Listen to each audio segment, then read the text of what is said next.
चलिए, हम लोग पढ़ रहे थे गॉस लॉ से रिलेटेड प्रॉपर्टी भी हमारा समाप्त हुआ था, है ना।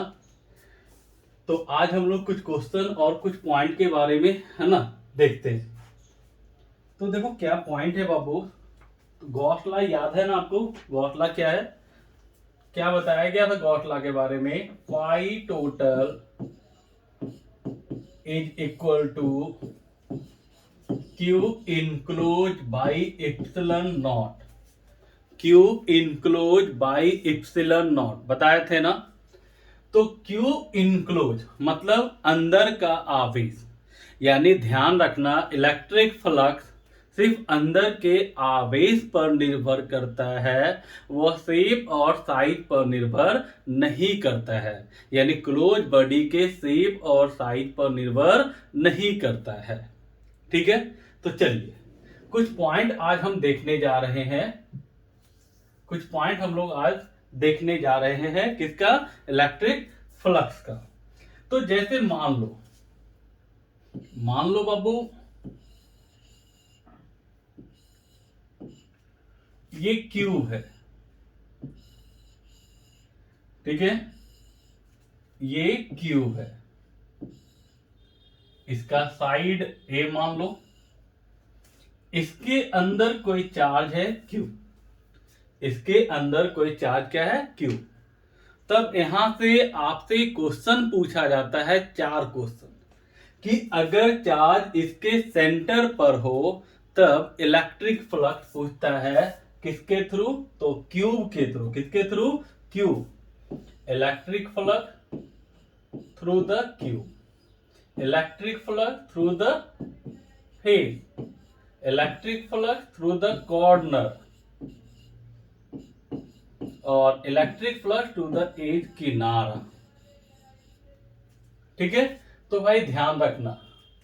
तो यहां देखो, ये सिर्फ आपको क्या दिया रहेगा, मतलब कोई शेप दे दिया क्यूब, क्यूब का साइड ए दे देगा, मान लो इसका साइड जो है वो ए है, इसके अंदर कोई चार्ज क्यू है। तो आपसे इतना क्वेश्चन पूछने का चांस होता है, या तो क्यूब के थ्रू फ्लक्स पूछेगा, या तो फेस आपको सतह के थ्रू पूछेगा, या तो कॉर्नर कोने के थ्रू पूछेगा, या तो इस मतलब किनारे के थ्रू, है ना, पूछता है। तो भाई एक चीज बताओ, क्यूब, तो ये क्लोज बॉडी है कैसा? तो क्यूब है। तो भाई यहां पे direct formula Q enclose by epsilon not, q enclose by epsilon not, अंदर का आवेश बटा इप्सिलॉन नॉट। लेकिन यहां देखो फेस सतह, तो भाई यहां देखो क्यूब, जितना सतह है उससे भाग दे दो। तो मान लो कि ये क्यूब है, एग्जैक्टली नहीं है लेकिन मान लो। तो यहां से स्टार्ट करो कि ये 1 हो गया, ये 2 हुआ, ये आपका 3 और ये 4, जैसे हुआ ना, 1 2 3 4, है ना, एक इधर 5 और एक इधर 6। तो भाई कितना सतह हुआ? तो 6 सतह हुआ। तो भाई फेस के थ्रू पूछेगा तो उसमें 6 से भाग दे दो, तो क्यू बटा 6 इप्सिलॉन नॉट। समझे? तो बताओ क्यूब घन में कितना सतह होता है? तो 6 होता है ना, 1 2 3 4 5 और 6। तो 6 से क्या कर दिया? भाग दे दिया। चलो आगे देखो, ये कॉर्नर, तो कॉर्नर देखो कितना होता है। तो यहां देखो कॉर्नर दिख जाएगा इसमें, 1 2 3 4 5 6 7 और 8। ये जो येलो है ना कलर से जो घेरे है उसको गिन दो, इतना ही कोना होगा। तो 1 2 3 4 5 6 7 8, यानी 8 कॉर्नर होगा। तो यहां 8 से भाग दे दो, क्यू बाई 8 इप्सिलॉन नॉट। ये याद करने का तरीका है, क्यू बाई 8 इप्सिलॉन नॉट। और एज किनारा, तो किनारा देखो कितना होता है, यहां ध्यान देना, है ना। चलो यहां से देखो कलर चेंज करते हैं। देखो एक ये हो गया, 1 2 3 4 हुआ ना, 5 6 7 8 हुआ, 9 10 11 12 तो भाई कितना, तो 12, तो 12 से भाग दे दो, तो ये हो जाएगा Q/12 एप्सिलॉन नॉट। क्या समझ में आया कि अगर किसी क्यूब के अंदर कोई चार्ज Q हो, अगर किसी क्यूब के अंदर कोई चार्ज Q हो तो उसका क्यूब के through flux Q/ε0, phase Q/6 epsilon not, NCERT book, corner Q/8 epsilon not, और है ना किनारे के थ्रू कितना Q/12 एप्सिलॉन नॉट। तो यहां याद कैसे रखना है, तो जितना जैसे क्यूब में कितना सतह होता है तो 6 से भाग दे दो, कॉर्नर कितना कॉर्नर होता है 8 से भाग दो, और कितना किनारा होगा तो भाई 12 से भाग दे दो, ये है ना। तो ज्यादातर क्वेश्चन बोर्ड एग्जाम से देखा जाए तो ये दोनों में आता है, और कंपटीशन में भी यहां से क्वेश्चन आता है बाबू। तो ध्यान रखिएगा, क्यूब के थ्रू Q/ε0 है ना, सतह के थ्रू Q/6 एप्सिलॉन नॉट, आपका कॉर्नर के थ्रू Q/8 एप्सिलॉन नॉट, और किनारे के थ्रू कितना Q/12 एप्सिलॉन नॉट। चलिए नेक्स्ट पॉइंट ध्यान दीजिएगा कि मान लो ये क्यूब है और चार्ज जो है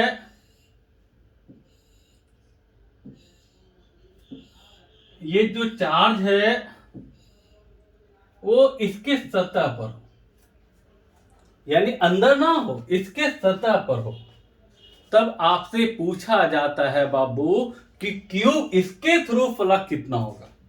ध्यान से देख सुनिएगा, जैसे एज फॉर एग्जांपल मान लो ये क्यूब है, चार्ज अंदर ना हो, किसी सतह पर हो, ठीक है, तो किसी सतह पे हो तब आपको पूछेगा क्यूब के थ्रू फ्लक्स कितना होगा, क्यूब के थ्रू फ्लक्स कितना होगा।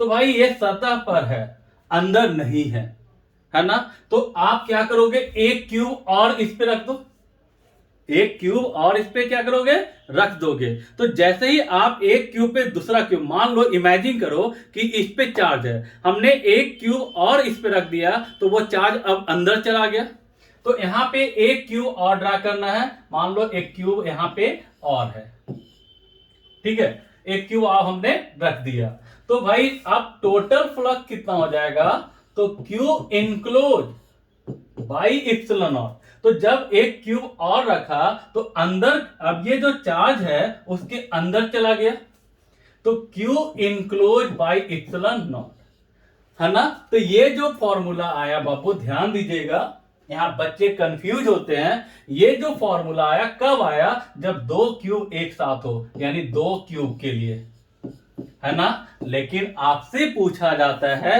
कि सिंगल क्यूब के थ्रू कितना होगा, तो ध्यान रखिएगा 5 क्यूब, ध्यान दीजिएगा बहुत इंपॉर्टेंट है, 5 क्यूब, तो ये हो जाएगा Q/2 एप्सिलॉन नॉट, कितना होगा Q/2 एप्सिलॉन नॉट। मेरी बात समझ में आ रही है कि अगर चार्ज सरफेस पर हो, अगर चार्ज सरफेस पर हो तो आपसे पूछता है कि क्यूब के थ्रू फ्लक्स कितना होगा, तो भाई ये सरफेस पर है यानी अंदर नहीं है, तो हमने एक क्यूब और उसके ऊपर रखा, तो ये चार्ज आपका अब अंदर चला आया, है ना। गॉस लॉ कहता है pi total is equal to Q enclose by epsilon not, तो अंदर का आवेश कितना हो गया Q बाई एप्सिलॉन नॉट। लेकिन ये जो है ये कितना क्यूब मिलके बना है, दो क्यूब ना, हमसे पूछा किसके थ्रू है, एक क्यूब के थ्रू, तो आपका आंसर हो जाएगा Q/2 epsilon not, Q/2 epsilon not. Clear. चलिए एक लास्ट केस देखो यहां पे क्यूब का, क्यूब में इतना ही पूछा जाता है बाबू, है ना, क्यूब का इतना ही क्वेश्चन होता है, चाहे कोई भी एग्जाम क्यों ना हो, चाहे वो मेडिकल हो, चाहे इंजीनियरिंग हो, है ना, चाहे आपका बोर्ड एग्जाम हो। अब कहेगा कि अगर चार्ज को कॉर्नर पे रखा जाए, कहां रखा जाए, कॉर्नर पर रखा जाए, तो क्यूब के थ्रू फ्लक्स कितना होगा। तो ये चार्ज को अंदर रखने के लिए आपको ऐसा 8 क्यूब की जरूरत पड़ती है ना। जैसे समझने का कोशिश करो, ठीक है, समझने का कोशिश करो कि मान लो चार्ज यहां पर है, ठीक है, तो हम क्या करेंगे, एक क्यूब यहां रखेंगे, एक हो गया, 2 3 हुआ, एक ऊपर से 4, फिर 5, फिर 6, फिर 7 और एक पहले से है तो 8 क्यूब। मेरी बात समझ में आ रही है? मान लो चार्ज यहां पर है, ये कॉर्नर पे है, ये कॉर्नर जो है ना आपका, ये कॉर्नर पे है, तो इसको कॉर्नर पे है, अंदर रखने के लिए क्या करोगे? अगर आप एक क्यूब और रख दिए तो क्या ये अंदर चला गया? नहीं। फिर आप इधर से एक क्यूब रखोगे, क्या अंदर चला गया? नहीं। फिर एक क्यूब और लगाओगे, यानी 1 2 3 4 क्यूब, तब भी वो अंदर नहीं गया है। फिर 4 क्यूब उसके ऊपर रखोगे, तब जाके वो चार्ज इनसाइड हो जाएगा। तो यानी यहां पर चार्ज 8 क्यूब मिलकर के बनाएगा। ठीक है, तो अगर टोटल देखा जाए, टोटल यानी 8 क्यूब को मिला के चलोगे तो आपका फ्लक्स होगा Q बाई इप्सिलॉन नॉट। लेकिन एक क्यूब के थ्रू देखोगे तो भाई 8 के थ्रू इतना है, तो एक के थ्रू कितना होगा? तो Q बाई 8 इप्सिलॉन नॉट। ध्यान दीजिएगा ये क्वेश्चन, यानी अगर चार्ज कॉर्नर पर हो तो क्यूब के थ्रू फ्लक्स कितना होगा? तो Q by 8 epsilon not, Q by 8 epsilon not, है ना। और दूसरी बात, सतह के थ्रू पूछता है, तो यहां पे अगर कॉर्नर है तो सतह के थ्रू, तो यहां पे सिर्फ 3 सरफेस का काम करेगा इसके लिए, है ना। तो यहां पे ध्यान रखिएगा कि अगर सतह के थ्रू पूछेगा तो याद रखना इसमें 3 से गुना कर देना, तो हो जाएगा Q बाई 24 इप्सिलॉन नॉट, है ना। तो ज्यादातर ये क्वेश्चन आजकल पूछा जाता है एग्जाम में, कंपटीशन में, कि अगर चार्ज कॉर्नर पे हो, अगर चार्ज कॉर्नर पे हो तो क्यूब के थ्रू फ्लक्स कितना होगा? तो Q बाई 8 इप्सिलॉन नॉट। सतह के थ्रू कितना होगा? तो Q by 24 epsilon not. Clear? चलिए, ये हो गया क्यूब का पूरा खानदान। फिर से एक बार देख लो, एक बार देख लो कि अगर चार्ज क्यूब के अंदर हो, अगर चार्ज क्यूब के अंदर हो तो भाई क्यूब के through flux Q by epsilon not, सतह के through Q by 6 epsilon not, जितना सतह होगा उससे भाग देना। कॉर्नर के थ्रू तो जितना कॉर्नर होगा, तो 8 कॉर्नर होता है तो 8 से भाग दे दो, और जितना किनारा है उतना से भाग दोगे तो उसके थ्रू निकल जाएगा। ठीक है, चलिए ये हो गया। नेक्स्ट, अगर चार्ज सरफेस पर हो, अगर चार्ज सरफेस पे हो तो टोटल फ्लक्स तो इतना आएगा, लेकिन ये फ्लक्स कितने क्यूब से मिलकर बना है? 2 क्यूब। आपसे पूछता है सिंगल क्यूब, तो Q by 2 epsilon not. Clear? ये आपको जीमेंस पूछ चुका है, जीमेंस पूछ चुका है। चलिए आगे बढ़िए। अब आ जाइए कि अगर चार्ज कॉर्नर पे हो, अगर चार्ज कॉर्नर पे हो तो भाई फ्लक्स कितना होगा? तो कॉर्नर वाले चार्ज को अंदर लाने के लिए ऐसे ऐसे 7 और रखना होगा। एक तो है ही, ऐसे ऐसे 7 और सेट करोगे तब जाकर के ये चार्ज इनसाइड होगा। तो भाई ये जो फ्लक्स होगा ये 8 क्यूब मिलकर बना होगा। इसमें कितना क्यूब होगा? 8 क्यूब। और आपसे पूछा गया कितने क्यूब के थ्रू? 1 क्यूब के थ्रू, तो भाई Q बाई 8 इप्सिलॉन नॉट। और कितने सतह? तो यहाँ पे 3 सतह सामने वाला भाग लेगा, तो यहाँ 3 से गुना, तो इतना याद नहीं रखना, सीधे याद रखना Q by 24 epsilon not. Clear? चलिए आगे बढ़िए, आगे बढ़िए। जैसे मान लो कोई स्फीयर है, क्या है? स्फीयर, गोला, है ना। सेमी स्फीयर है, हॉलो, ठीक है। और इस पे चार्ज रखा हुआ है और आपसे पूछता है इसका फ्लक्स बताइए कितना होगा। तो भाई ये सरफेस पर है, अंदर नहीं है, तो यहां करोगे क्या? तो एक स्फीयर और खींचोगे ऊपर से। अब ये इनसाइड हो गया, और जब इनसाइड हो गया तो बताइए तो इसका टोटल फ्लक्स कितना होगा? Total flux Q by epsilon not. लेकिन आपसे पूछा है इसके लिए, आधे के लिए, तो हेमीस्फीयर के लिए क्या हो जाएगा? हेमीस्फीयर के लिए तो आधा ना, तो ये पूरा स्फीयर के कारण हुआ, तो आधे के लिए हो जाएगा Q बाई 2 इप्सिलॉन नॉट। ये ध्यान रखिएगा, Q बाई 2 इप्सिलॉन नॉट। लेकिन कब, जब चार्ज कहां पे हो, सरफेस पर हो तब। चलिए नेक्स्ट पॉइंट देखो, एक ऐसा क्वेश्चन मिलेगा कि मान लीजिए कि ये इलेक्ट्रिक फील्ड है, ठीक है, और इसमें एक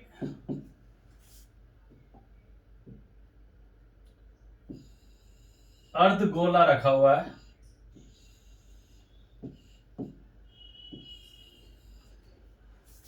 अब आपको पूछेगा इलेक्ट्रिक फ्लक्स। तो इलेक्ट्रिक फ्लक्स पूछेगा, किसी के थ्रू पूछ सकता है। यहां देखो दो सतह होगा, एक कर्व सरफेस है और इसको कहते हैं प्लेन सरफेस। ये कर्व सरफेस हुआ और ये प्लेन सरफेस। तो आपसे पूछेगा कि कर्व सरफेस के थ्रू फ्लक्स कितना होगा अगर इलेक्ट्रिक फील्ड इंटेंसिटी ई हो, ठीक है, अगर इलेक्ट्रिक फील्ड इंटेंसिटी ई हो। तो भाई फिर से एक बार, कैसा स्फीयर है, तो आपका हेमी स्फीयर अर्धगोला है, कहां रखा गया है, तो इलेक्ट्रिक फील्ड में, कहां, इलेक्ट्रिक फील्ड में, और आपसे पूछता है कि इसके थ्रू फ्लक्स कितना होगा। तो भाई एक चीज बताओ, इस स्फीयर के अंदर कोई चार्ज है, नहीं है ना, तो भाई कोई चार्ज नहीं है। तो हमने पढ़ा था पहला प्रॉपर्टी कि जब किसी बॉडी के अंदर कोई चार्ज ना हो तो टोटल इलेक्ट्रिक फ्लक्स का मान 0 होता है। पढ़ा था ना पहला प्रॉपर्टी कि जब किसी बॉडी के अंदर कोई चार्ज ना हो तो टोटल इलेक्ट्रिक फ्लक्स का मान 0 होता है। तो फाई टोटल कितना होगा बाबू, 0।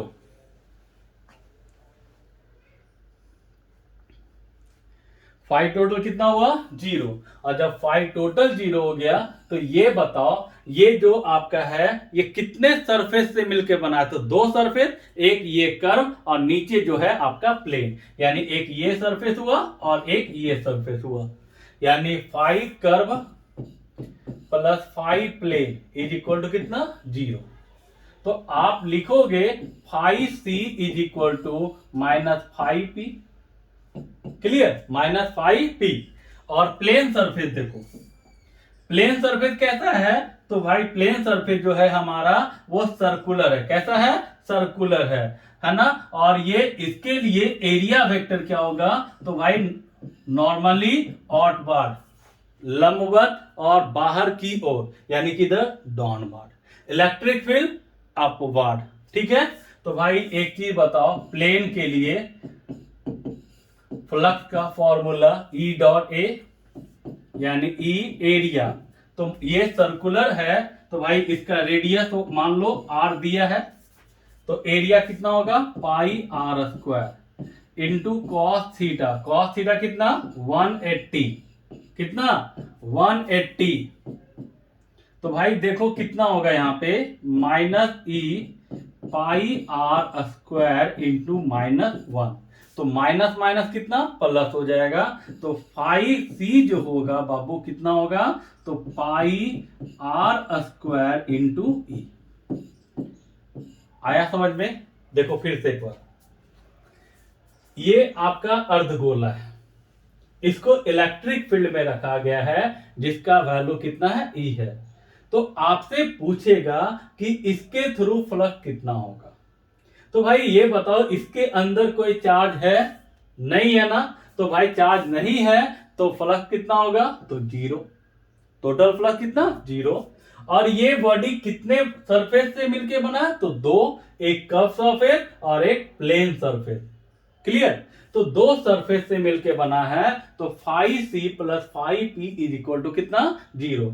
फाई सी इक्वल टू कितना, minus phi P is equal to कितना, माइनस ई डॉट ए, ठीक है। तो यहां पे आपका फॉर्मूला पुट कर दो, वैल्यू पुट कर दो, सॉल्व कर दो, खत्म, ठीक है। क्योंकि यहां देखो electric field upward, area vector downward, दोनों का डायरेक्शन अपोजिट है, तो ये कितना आया 180।